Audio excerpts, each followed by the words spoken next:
Hey, how's it going, guys? My name is Ghost. Another edition of our weekly prep where I give you guys my best setups coming into this week. So last week I gave you guys a setup where I was saying I was looking for new all-time highs as long as we held this gap up. As you can see, we tested it a few times, held the level, and we made a new all-time highs. So this week I'm going to look to see if we consolidate or get a pullback.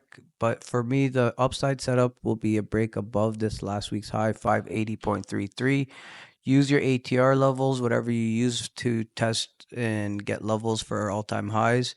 But you do want to get most of your capital out of your position as soon as possible as we break above here, because they can obviously pull us back anytime now. So you want to make sure you secure your gains and then keep your stop at that 580.33.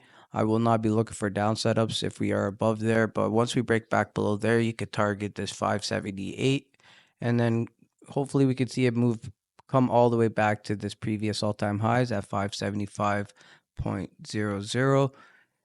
For me to be looking for a more longer duration moves and more aggressive downside will be only if we break back below this previous all-time highs 575. My favorite downside setup, if we do get it, will be below this 571.52. That's where I'm going to be looking for a nice move all the way back down. See if we can clear this whole area.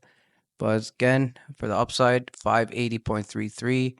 Short-term downside back to this 575. And then we can look for that more aggressive downside movements below that. So let's go into QQQ. So now looking at QQQ, like I tell you guys with every watch list video, I use it as Confluence, mostly trade SPX, or if I swing, I'll take SPY. But for QQQ and NQ, I use it for Confluence for my positioning. So for this week, I am going to mostly pay attention to the daily levels on QQQ. I got this 494.21 level for the upside, and for the downside, 489.2. As you can see here, the last three sessions, we pretty much just stayed in between these areas.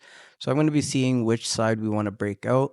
If we do break out, I do have some key levels I want to watch. This 495.4 previous gap level pre-market. I want to see us fill that level and see what we do there. If we test there, I could see us come back. But I won't be looking for that confluence for downside unless we break back below this 494. And if we're holding above there, of course, I'm going to be looking for that upside setup, confluence, and entering with SPY or SPX. And then again, vice versa for this downside below 489. See if we can get this move down here, give us that confluence with SPY or SPX to take that downside setup all the way down to this 482. I do feel like that will be where the downside might get stopped or capped temporarily. So I'll be paying attention to that as we see if we can come back above there and then look for the reversal at that time. But for now, above 494.21 upside confluence and then below 489.2 for the downside confluence. Let's get into the futures. So now looking at ES futures, last week I had two levels that pretty much got swept, and after we got swept, hasn't gotten any respect on ES, and I was mostly trading off of SPY levels. I'm going to be sticking to that same kind of principle, but I do have two levels I will watch on ES. Will be for the upside, last week's high 5868.25, and then the downside set at below 5803 to follow in that downside trend with SPY for a move back down to the previous all-time highs. And then below 5763 is where I'll be looking aggressively for a downside move on ES. That's pretty much basics, levels, and setup I'm going to be watching with ES. Let's look at NQ. So looking at NQ, I'm going to be, hopefully we could see a good move out of this box range, just like with QQQ. Above 2504, I'm going to be looking for that upside move to test this daily level up at that 20,614.5.